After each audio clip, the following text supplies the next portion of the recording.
Good morning, everyone. My name is Sagar Soni from Pratap Institute of Technology and Science Seeker. Today we done our sixth practical in SE, that is activity diagram. Okay, तो हमने जैसा कि अभी तक पढ़ा है कि किस तरह से हम DFD बनाते हैं, SRS बनाते हैं, UML डायग्राम बनाते हैं. UML में भी स्टैटिक और डायनेमिक दो तरह के होते हैं. तो स्टैटिक के आधार पे हम कितने तरह के बना सकते हैं और डायनेमिक के आधार पे हम कितने तरह के बना सकते हैं. तो पिछले वीडियो में हमने ये देखा था कि स्टैटिक के आधार पे हमने ATM पे प्लस लाइब्रेरी मैनेजमेंट सिस्टम पे बनाया था. आज हम देखेंगे activity diagram. No doubt activity means कोई भी एक्टिविटी होगी और बार बार हो रही है, चेंज हो रही है, तो वो क्या है, डायनेमिक है. तो बिहेवियरल UML डायग्राम में आएगा, वो कंसिडर किया जाएगा. आज हमारा यही है 6 नंबर का प्रैक्टिकल कि draw an activity diagram and use case diagram for ATM and library management system. Okay, तो हम देखते हैं कि एक्टिविटी डायग्राम में क्या होता है. Activity diagram is another important diagram in UML to describe dynamic aspects of the system. Activity diagram is basically a flow chart to represent the flow from one activity to another activity. The activity can be described as an operation of the system, so the control flow is drawn from one operation to another. कहने का मतलब ये है कि हम कोई भी काम कर रहे हैं, वो काम कैसे फ्लो हो रहा है, वो एक्टिविटी वर्क इन प्रोग्रेस, वो वर्क इन प्रोग्रेस के अंदर भी क्या चल रहा है, ये डायग्राम के थ्रू रिप्रेजेंट करना कि एक इनपुट दिया गया और एक आउटपुट निकल के आया. तो is like white box texting जो होती है हमारी एसी के अंदर, ब्लैक बॉक्स और वाइट बॉक्स. या ब्लैक बॉक्स में कुछ पता नहीं चलता है कि इनपुट दिया आउटपुट आ गया, बीच में प्रोसेसिंग में क्या हुआ नहीं पता. वाइट बॉक्स टेक्सटिंग में क्या होता है कि इनपुट दिया, अंदर प्रोसेसिंग, सेमीकंडक्टर्स, जितनी भी चीज़ें लगी होती हैं उन सब के थ्रू कैसे आउटपुट जनरेट होकर हमारे सामने आया वो पता कर सकते हैं हम. वही चीज़ एक्टिविटी डायग्राम में होता है कि एक एक्टिविटी रन हो रही है, वो एक्टिविटी किस तरह से रन हो रही है वो हमें बताया जाता है. तो ATM फर्स्ट है हमारे यहाँ पे, इसे समझने के लिए ATM में क्या होता है, हम जाते हैं कार्ड इंसर्ट करते हैं. तो इंसर्ट द कार्ड, ये फर्स्ट एक्टिविटी का टास्क हो गया, या ये कह सकते हैं कि हम फर्स्ट स्टेप हमारा हो गया कि हमने इंसर्ट कराया कार्ड को. एक एक्टिविटी है डन हो रही है, लेकिन उसके भी सब एक्टिविटीज़ होगी. तो फर्स्ट चीज़ हम क्या करेंगे, फर्स्ट वर्क हमारा क्या होगा, insert the card. Then next क्या होगा, इसी एक्टिविटी में दूसरा प्रोसेस क्या होगा, एंटर पासवर्ड. वो पासवर्ड मांगेगा, हम पासवर्ड उसके अंदर क्या करेंगे, लिखेंगे. पासवर्ड लिखने के बाद में क्या होगा, दो चीज़ हो सकती है, या तो हमने गलत पिन दिया, गलत पासवर्ड दिया, या फिर हमने सही पिन दिया, सही पासवर्ड दिया.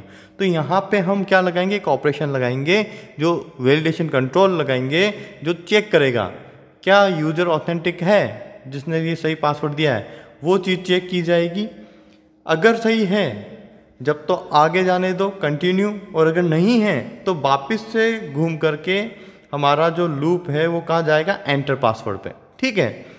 इसके बाद में अगर पासवर्ड सही है तो पासवर्ड एक्सेप्टेड, देन कंटिन्यू में हमारे कहाँ जाएंगे, सेलेक्ट टाइप ऑफ ट्रांजैक्शन. अब वहाँ पे भी ट्रांजैक्शंस की लिस्ट होगी कि मिनी स्टेटमेंट निकालना है आपको, बैलेंस देखना है आपको, विड्रॉल करना है, पिन चेंज करना है, करना क्या है वो आप चूज़ करेंगे. ठीक है, अपना ट्रांजैक्शन के हम क्या करना चाहते हैं वो चूज़ किया आपने. देन आपने क्या किया, ट्रांजैक्शन को परफॉर्म किया. मतलब अपना जो काम आपको करना था, चाहे पैसे निकालने का हो, चाहे बैलेंस इंक्वायरी चेक करने का हो, वो काम आपने किया, परफॉर्म द ट्रांजैक्शन हो गया. अब क्या ऑपरेशन होगा, या तो हम वापस से और ट्रांजैक्शन करना चाहते हैं तो वापस हम जाएंगे सेलेक्ट द ट्रांजैक्शन पे, और अगर नहीं करना चाहते हैं तो नो मोर ट्रांजैक्शन, और सीधा हम क्या कर देंगे, अपना कार्ड ले लेंगे. क्योंकि जैसे ट्रांजैक्शन पूरा हो जाता है, कार्ड रिमूव हो जाता है हमारा, क्या विड्रॉल हो गया, मनी आप निकाल सकते हो. अब अगर आपको नहीं दूसरा ट्रांजैक्शन करना है उसी वक्त, तो आप दूसरा ट्रांजैक्शन भी कर सकते हो. ठीक है. तो इस पूरे प्रोसेस के अंदर अगर हम देखें तो दो ऑपरेशन यूज़ हुए हैं. कहाँ पे, जहाँ पे हमें ऑथेंटिक यूज़र चाहिए थे वहाँ पे हमें ये चेक करना था कि कस्टमर की रिक्वायरमेंट क्या है, क्या कस्टमर जो आ रहा है वो वैलिड है, नॉन वैलिड है। ठीक है, तो वहाँ पे हमारे को जरूरत पड़ी, उसके लिए हमने क्या करा, एंटर पासवर्ड के वक्त ही एक ऑपरेशन लगा दिया चेक का। दूसरा कब जरूरत पड़ी कि अगर एक बार कस्टमर एंटर हो गया है उस सिस्टम के अंदर तो उसको बार बार एंटर नहीं होना पड़े, उसी वक्त हम पूछ लेते हैं कि आपको दोबारा और कोई ट्रांजेक्शन करना है परफॉर्म। तो अगर वो कहता है हाँ करना है तो उसके अंदर वो वापस सेलेक्ट टाइप ऑफ ट्रांजेक्शन में स्विच कर जाएगा। अगर नहीं प्रेस करता है, वो कैंसिल या एग्जिट कर देता है, तो उसका जो कार्ड है वो फ्री हो जाएगा, उसे ले सकता है। ये था हमारा एटीएम की एक्टिविटी का डायग्राम।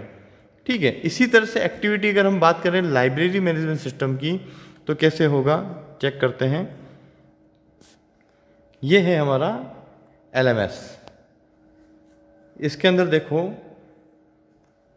आपको क्लियरली दिखाई दे रहा होगा एक्टिविटी डायग्राम के अंदर कि हम सबसे पहले जब एंट्री लेते हैं लाइब्रेरी के अंदर तो हम क्या सोचते हैं, हमारा माइंडसेट यही होता है कि हमारे को कोई बुक इशू करवानी है या फिर जमा करानी है या फिर हमें किसी XYZ बुक के लिए लेट हो गए थे तो फाइन भरना। ये तीन चीज़ें ही इम्पोर्टेंट हैं। तो फर्स्ट हम देखेंगे इंक्वायरी अबाउट बुक्स। हमने पहला स्टेप क्या किया, बुक की इंक्वायरी की, यहाँ तक क्लियर। देन नेक्स्ट स्टेप क्या आया, चेक अवेलेबिलिटी ऑफ बुक। अब वो बुक्स अवेलेबल भी है या नहीं है यह भी मालूम करना होगा। ठीक है, तो सेकंड स्टेप क्या हो गया, उस बुक की अवेलेबिलिटी हमने चेक करी। अब ऑपरेशन लगेगा यहाँ क्या, क्योंकि यहाँ पे भी कंडीशन आ गई कि हमको चेक करना है, अवेलेबिलिटी चेक करनी है, हाँ भी हो सकती है ना भी हो सकती है। तो अगर अवेलेबल है बुक तो कंटिन्यू करो, अगर नहीं है तो वापस कहाँ पे चले जाओ, बुक नॉट अवेलेबल पे। ठीक है, और एंड कर दो सिस्टम को। अगर है तो कंटिन्यू करो हमारे सिस्टम को और आगे जाओ, और आगे जाके वैलिडेट मेंबर मतलब जिनको ऑथेंटिक यूजर जो हैं, जो मेंबरशिप जिन्होंने ले रखी है वही इसे एक्सेस कर सकते हैं, बाकी लोग एक्सेस नहीं कर सकते हैं।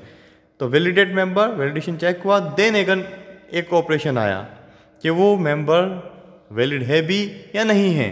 तो अगर है तो कंटिन्यू करो, अगर नहीं है book not available for you. ठीक है, अब वैलिडेट मेंबर के बाद में जब कंटिन्यू किया हमने, check number of books issued to member.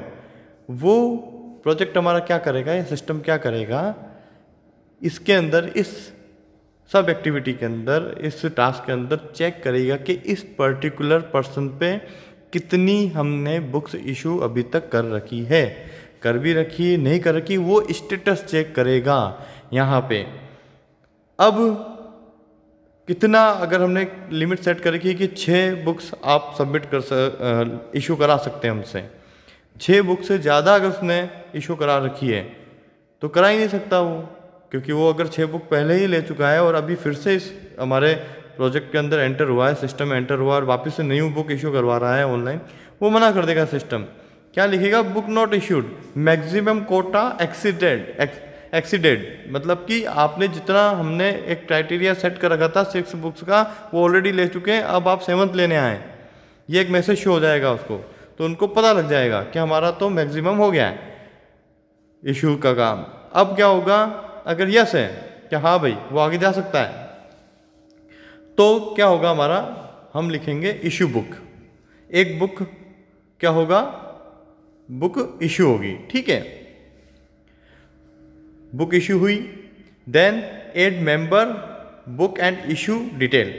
अब उस मेंबर को ऐड किया जाएगा और क्या किया जाएगा, उसकी डिटेल उसमें फिलअप की जाएगी सिस्टम में।